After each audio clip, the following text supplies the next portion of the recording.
You must get a lot of obviously jokes. Oh yeah, I'll pepper some in too for everyone, just in case you want more. Great. Well, Lisa, it's so great to have you here. It's great to be here. It's my first Brand Innovators event, so Awesome. yay. Yeah, that's great. And to be at camp is awesome. Is this good? Location? Okay, great. So by way of introduction, my name is Karwowski. I'm CEO and founder of Obviously. We're a leading influencer marketing agency. I'm really happy to be here today. I'm doing a lot with Brand Innovators. And yeah, Lisa, I'd love to have you introduce yourself. Again, I'm Lisa Chudnofsky. I am the VP of Brand Content and Creative at the Vitamin Shop. I've been there for, it just was 6 years. I did not expect it to go that long. It was supposed to be like a transitional job because I came from media and publishing, and I thought I'd eventually go back, and I love retail. So, yeah. That's awesome. And we've been talking so much today about content, content creation. I'd love to hear a little bit more about your background before Vitamin Shop to kind of set the stage. Yeah, I started off as an editor. I wanted to work at magazines with the Mean Girls. And I made it there, but I didn't want to be mean. So I just sort of jumped around to different places. AOL, wrote for Cosmo for a while, women's magazines, Teen People before it went defunct, did a lot of entertainment, did my stint in LA, so a lot of journalism, a lot of reporting. I spent 7 years at MTV as a managing editor, and I also executive produced the online after shows for Jersey Shore and Teen Mom, so worked on a lot of big shows, yes. Fun fact, when I got pregnant, Snooki was the first person I told. Yes, I love that. I love that. That's always my fun fact when I'm in a room and I have to find one. And then I went to women's health. I kind of grew up a little bit and I needed to get away from Taylor Swift. And so I ran the website at Women's Health for a bit. And I decided I needed a new challenge. I was getting up every morning and I knew what I was going to do that day. And I kind of just wanted to be a fish out of water again. Well, a similar fun fact for me, not that this is about me, but I actually ran the Facebook pages for the Real Housewives back when Facebook brand pages were a thing. Amazing. Easiest job. I'd be like, how about the drama last night? Right. Like 20,000 comments. They were like, great job, eh? Yeah. Oh, gosh. Hit it out Table of the park. flipping? Exactly. Awesome. Well, let's talk vitamins. So how do you go about really just building the brand and thinking about how to build the brand for this company? Big question. So when I first came in, the brand focused a lot on promotions. It was very heavily promotional and very functional. And it worked because people wanted vitamins. And there was a big group of people who were searching out there for anything from vitamin D to joint support to bone health. And it wasn't really a lifestyle brand at that point, but it was working because there was a need for it. Social media was very promotional. There were actually BOGO messages on Instagram, and there was no original content. When I asked people, do you have content? Do you have content? When I first got there, and I was shown a lot of marketing copy, and I was shown a lot of kind of like pamphlets from vendors, and there's no brand voice in there. Where are you? And so a lot of it started with just developing the brand itself, having a brand architecture, having some brand pillars. Ours are quality, innovation, and expertise. Writing a mission statement, which we didn't have before. So, content needs to ladder up to something. And, for a while before we had that, I really focused on some just relevant experience, the low-hanging fruit. When I first got there, the first couple weeks, I actually put my personal credit card down for a WordPress blog. I had a journalism background. I worked with a lot of health writers, and I wanted to have a women's health / men's health blog that, searching for vitamins, anything health related is very personal, and everyone does a lot of research online before they go to the store. We knew that, but we didn't have many places for them to find that information. So that was really important. It was really important for me to have expert sources and not just have marketing copy. And so I utilized all the writers that I've been working with in the past, and we did it. After a year, 13% of organic traffic was coming from the blog to vitaminshop.com. That's some great SEO right there. Yes, it was. And we did work with an SEO agency to get some tips and tricks, and some we rejected and some we liked. Sometimes when you work with an agency, they want you to write about things that, are just because they're keywords, and we would say, sorry. Yeah. But there were some really good tips in there as well. Totally. Well, I'd love to talk about your retail strategy, because I think there are some really, really interesting, innovative things that you all are doing there. Maybe talk a little bit about even just your approach to social from the store. Yes. So we've spent a lot of time over the past few years developing our expertise on social media. That's a big pillar for us, and something that really differentiates ourselves beyond pills and powders and the competition. A lot of people sell vitamins and protein powder now, but they don't all have credentialed sources giving information. They don't have internal nutritionists and trainers like we do. So we want to offer our expertise. And one of the ways we do go about that is our store associates, we call them health enthusiasts lovingly, and they go through 6 months of category training. They are really, really well trained, and some of them are credentialed nutritionists and trainers. This is like a pit stop on their way to becoming a nutritionist and a trainer. And when I first got to the Vitamin Shop, everyone would pull me aside and say, our health enthusiasts are so great, they're our secret sauce. And I'd say, well, why are we keeping them a secret then? I don't understand. So, anyone who went to the store would be like, oh, I love my local health enthusiasts. And it's like, well, they're not on digital, they're not on social. And so a big part of that was developing a program where they were our sources and they were consulting people online. When we got questions on social, they were the ones answering it, not our intern who has no idea what she's saying. We really need to be accurate. If you're saying your brand pillar is expertise, you better get it right, because on social they will call you out anytime. And so that kind of extended. We kept growing our Instagram following, and currently we have 291,000. I could probably say the exact number this time. I check all the time. But we decided to swim upstream with some of the health enthusiasts who are already going rogue and having their own store accounts. They were kind of outlawed at that time, and just say, you know what? We should do this with them. We should swim upstream. Some of them are already doing it, and they're doing it really poorly. So let's give them brand guidelines. Let's put some of this in their hands, and let's show the world how great they are. And we knew it was going to be a little bit of a cringe fest at first, because it would be a bit off brand, and I actually had people in the press be like, she's crazy. But it's really paid off, because now we have 1.3 million followers on Instagram in addition to our corporate following. And so we've really expanded our footprint, and the localized content that they get is so special, and we have so much UGC because of it. We run contests all the time. I mean, it's some of the most engaged content that we have that our health enthusiasts create, especially on TikTok. They love them on TikTok.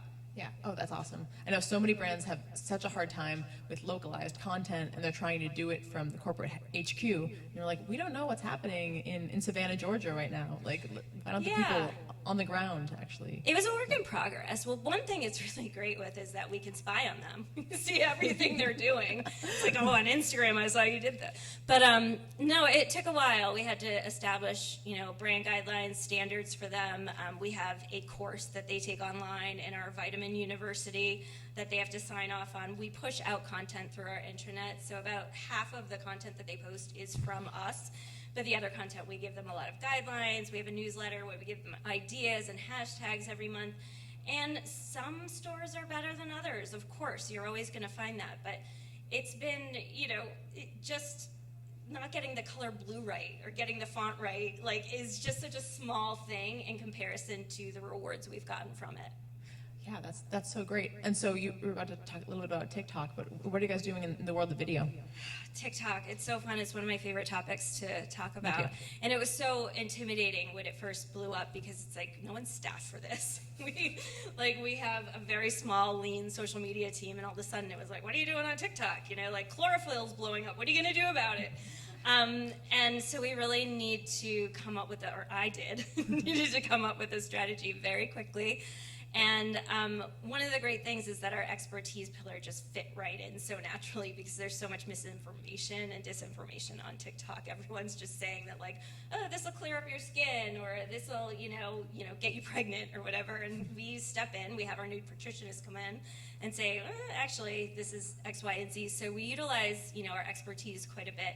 But we also go to the stores a lot and just post really fun and silly content with our health enthusiasts. They're great. They love it when we stop by to capture things. And another great thing about TikTok is that you can be promotional. You can kind of like sell yourself a little bit more than on Instagram. It's not just about brand building. We've had dollar drinks every weekend over the summer, and it's some of the most engaged content. Granted, we've done it in a really fun way, set to trending sounds, but they're tagging their friends and being like, I'm going now. And we anecdotally got so much feedback that that's where people found out about it. Yeah, just the fun conversational nature of TikTok and just the irreverence, I think really can help too. You're like, and I'm selling to you now, and it's okay. Yeah, it's total transparency, and this like generation, the younger generation that's on TikTok is like, fine, like at least you're admitting it, right? Yeah. It seems to be appreciated. And one of the things I've been noodling on lately, which is really interesting, like innovation drives our business for sure, new products, especially in the sports nutrition area. But on TikTok, what's so great is sometimes the old is new, like something just comes out of the woodworks, like chlorophyll, and you're like, wait a minute, what? This has been around forever. Or, a certain type of mushroom or milk thistle, vitamin K cream, all of a sudden it becomes a trend. And so it's hard to anticipate, but you have to be ready to jump on that. And, we're really gonna start trying to implement like, what's old is new type of content, because it's not all innovation. It's literally stuff that's been around for like, it's ancient, healing remedies, and they may have been trending 10 years ago, and they're back in style now. So you must really have a conversation with the merchandising team too. It's like, hey, why is this selling? Oh, it's taking off on TikTok. Oh, what should we do? Yeah, so we are kind of the conduit to them. They're not always, they're not on social as much as we are. We're there all day long. And so we'll say like, hey, look at this. Like, look at what's happening. We should look into that. Certain brands, there are a lot of campaigns from brands to like get in the vitamin shop, and they get their armies to call us and hunt us down. And so, yeah, we'll say, hey, we'll get this over to the merchants, and then they get really excited, and then their whole army gets excited. We've had that with people applying for jobs too. I want a job at Vitamin Shop. I just applied. Help me get hired. So even recruiting plays a part on TikTok, which is really interesting. Wow, it's even like, it's making you guys like that much more exclusive too, and like that much more of an expert. Like I want to get into. That much more exciting. Hire me. Yeah. That's awesome. That's so great. Vitamins are sexy now. Totally. I know. It just seems like we're having such a wellness moment currently. And how does that kind of factor into? I'm sorry, the what to wellness? Oh, just the wellness moment where I feel like everything is so much about wellness and what you're putting into your body. And wellness is top of mind. It's not just about vanity, and it was for quite some time. We still have our jacked bodybuilders who everything is about vanity for sure. But even those sports nutrition brands are coming up with super greens and turmeric, like, and talking about holistic health. It's really interesting. The real big guys are like, they have these products that are this small, you can't even see them. But it happened, a lot of it happened with the start of the pandemic. It was pretty bittersweet, but, immune health, like our business just blew up.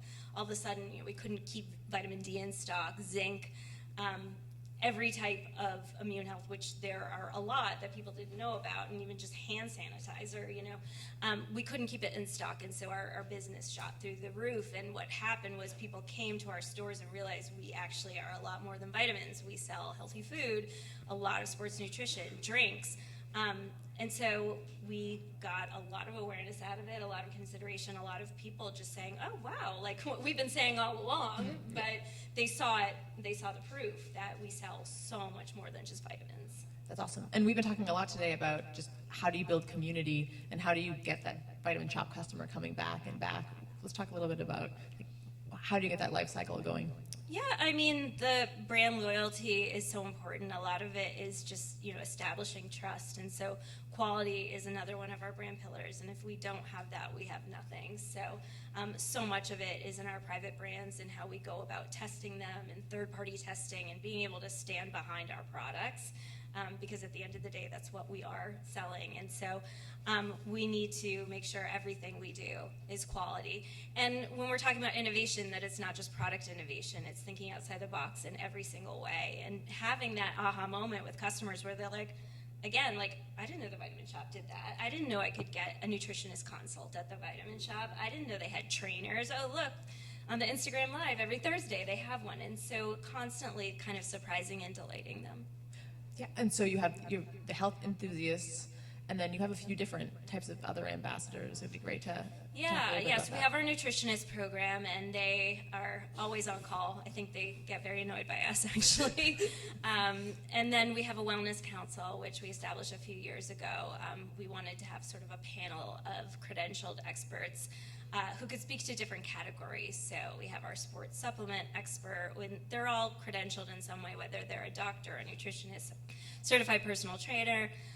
And so we have an herbologist, we have a general health practitioner, we have a dermatologist, an OBGYN, and so each of them can kind of speak to different areas. And they post on their channels, but they also feed us a lot of content as well. And, you know, we're in touch with them all the time. We use them as representatives in the press. They speak agnostically about the Vitamin Shop, not about specific brands.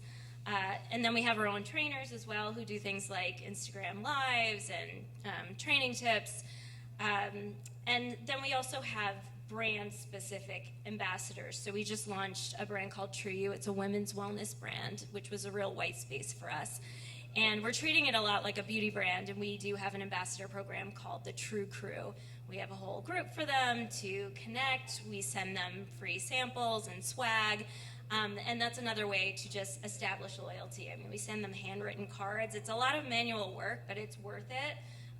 We get a lot of reach because of it, and just a lot of love that travels. Handwritten cards actually came up earlier today too.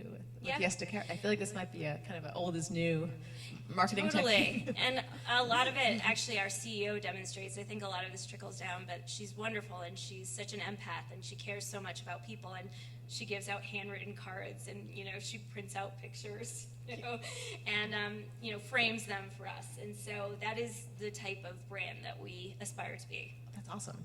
And when you're thinking about what types of content you want to create or want to prioritize, what's your thinking there? Are you looking more towards video or more tutorials? Of course, video for yeah. TikTok, and a lot of it does get repurposed on Instagram Reels. Luckily, they do tend to appeal to the same type of social media follower, although there is often a discrepancy in engagement. Photography, that beautiful type of photography that you see with beauty brands, totally tanks on our sites. We still produce it because it's great for other channels, web, email, store, and so we do spend a lot of time on professional photography, but, you know, no one wants to engage with a photo, at least not our audiences. On Sephora, Ulta, totally different. We really look for a lot of that UGC that we're getting for free from the health enthusiasts, which is great. We do influencer programs. We use a lot of that. We use relatable humor. Things like, you know, if you're someone who goes to the gym every day, and we have a lot of those people, like, we use the inside humor, like leg day is their like worst day of the week, and, you know, they can't walk, right? And so we use a lot of jokes like that, a lot of memes. So we like to keep it, call it edutainment. So educational, but certainly fun, and we don't take ourselves too seriously. And then on the blog, we do get a little bit more serious because people are there with genuine health concerns. They're searching, you know, a lot of them were like embarrassing things, like they search about gas and, you know, like problems they're having. And so those are some of the top rated or the top engaged stories, like, why am I so gassy? Because they're getting there through Google, and they're searching like late at night. That's awesome. And I heard that you created a holiday as well.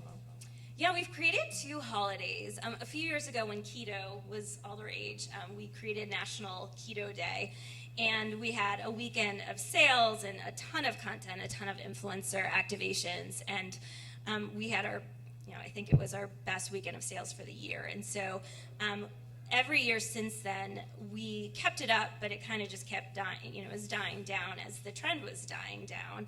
And as, some people were there was a lot more controversial content about keto and the diet itself, which always happens with any diet out there. We're always trying to preach balance, but at the time, keto was, talked about as something that was very attainable. Over time, it was like, no, actually, it's not. And so as that one was slipping away, creatine became, and this is old as new, right? Creatine's been around for a while. It's one of the most researched sports supplements out there. And all of a sudden it exploded. We saw that a lot more women were trying creatine. Traditionally, women kind of strayed away from it because there was the thought that it kind of made them bloated and bulky, but that was debunked. And so we saw a new audience with creatine, and we even put a creatine product in our True You brand.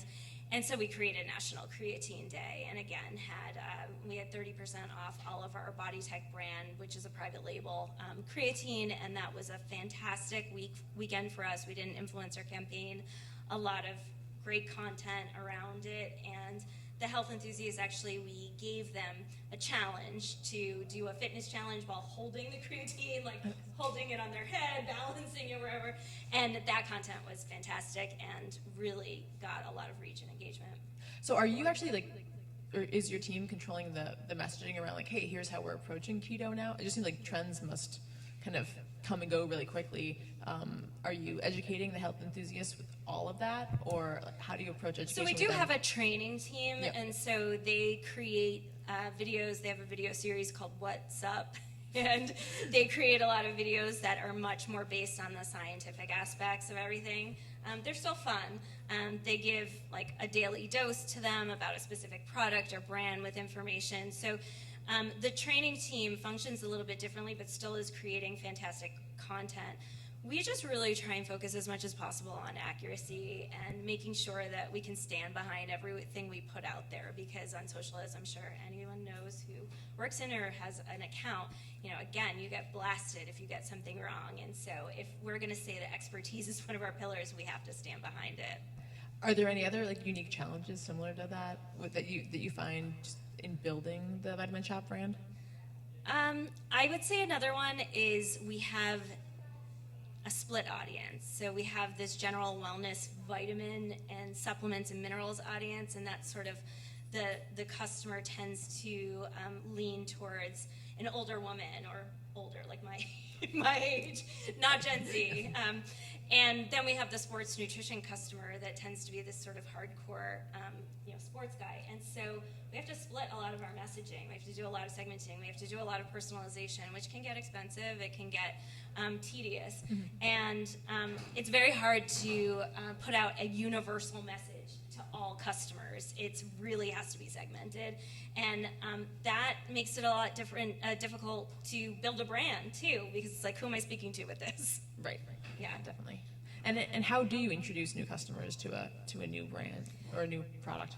Yeah, so I sort of oversee most of the organic side, and then I have my counterpart who's the VP of marketing. Everyone calls us the art and science, although I will say I am not science dumb. I do know some things about the business. I can do a spreadsheet, and she absolutely knows creative, and if I'm not there, she can take over, but we do sort of balance that out. So there's definitely a lot of techniques between working with Hearst for, on a campaign for the True You launch, to doing influencer campaigns, to building our own organic content on a new Instagram channel at True You, if anyone wants to follow. So, there's definitely trying to integrate both the organic and paid strategies together so they play off of each other.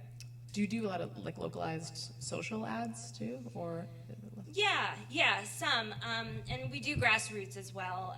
We leave a lot in the hands of our health enthusiasts and the store teams because they know their customers so well and they know their area so well, and it's really important that they kind of tell us what's going on there and who's coming in and what's going to attract attention. If we dictate it all the time, they go, "Why'd you make us do that?" And so, we're there to provide guidelines and to make sure that everything goes off without a hitch, but we need the ideas from them. We need to know what the customers are saying. They are They are no longer secret sauce. So, Public sauce. Yes, public sauce. That's great. And what are you doing around like content actually in retail or in store? So we have a lot of self-shopping that goes on in our store. There are some, times of the day where there's only one store associate, in the store, and all of a sudden, you get 20 customers, a mad rush. And so we have to utilize the signage areas that we have for infographics and ways to understand what we sell and demystify the shopping experience. Because if you walk into a vitamin shop, it can be really daunting. I mean, I have worked there for 6 years, and sometimes I'm like, whoa, like this wall of supplements is kind of scary. And so we do utilize signage quite a bit. We have a print creative team who specializes in print, so that we ensure that people can educate themselves, and even though our health enthusiasts are fantastic, they're just not always available. So it's definitely an important part of our strategy. Awesome. That's great. And I think we have some time for questions, right? Yeah, okay. Questions? Per usual, I'll take them. I know, but there's newbies. Okay, Jody, get wiser. There we go. So I'm just thinking of limited space in the store. How do you differentiate the store from the website? Are you having new products on the website? What is the time? Because I said you're physically limited, and there's such a world now of supplements, like yoga mats or anything else. So how do you? Yeah, so we just launched a big dropship program, and so we've got everything from yoga mats and foam rollers to pickleball equipment.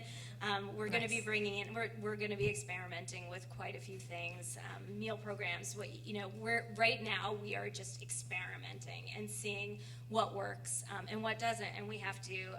I think someone made a joke about pivot being a buzzword, but like pivot based off of what's working and what isn't. So and then online, of course, we do sell a lot of online exclusives that we can't necessarily squeeze into the store, and it tends to be a different audience too. So we do see different different stats attached to who's shopping online and who's shopping in store, and we have to adjust accordingly.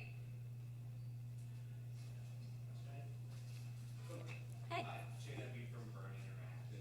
You were talking a little bit about how you segment, because my company deals with the same thing. We have two very distinct but very different demographics that we sell to almost equally. Yeah. I was wondering, when you segment, do you typically find that it's by product, because there's certain products that one segment really purchases, so you're like, okay, they're purchasing this. Yeah. That's that marketing push. How do you find how you segment? It's mostly by product. Sometimes it's by brand. So our email content, we will segment. So it's Division 1 is our wellness, sort of minerals, vitamins, and supplements, and then sports is Division 2. And we have 2 separate emails that go out, and then we have a combo email that goes out, because there's a lot of cross shopping as well. There's a ton of overlap, but we use different creative for different audiences, because the hardcore bodybuilder doesn't always respond to something that a woman my age would respond to, and so it's a lot of work for a smaller team, but it does tend to be by brand for sure. And then we do see a huge omni shopper as well, who really does enjoy all of it. More and more, like I was saying before, that bodybuilder is kind of, understanding holistic health and warming up to it. And so I do think that's coming in the future.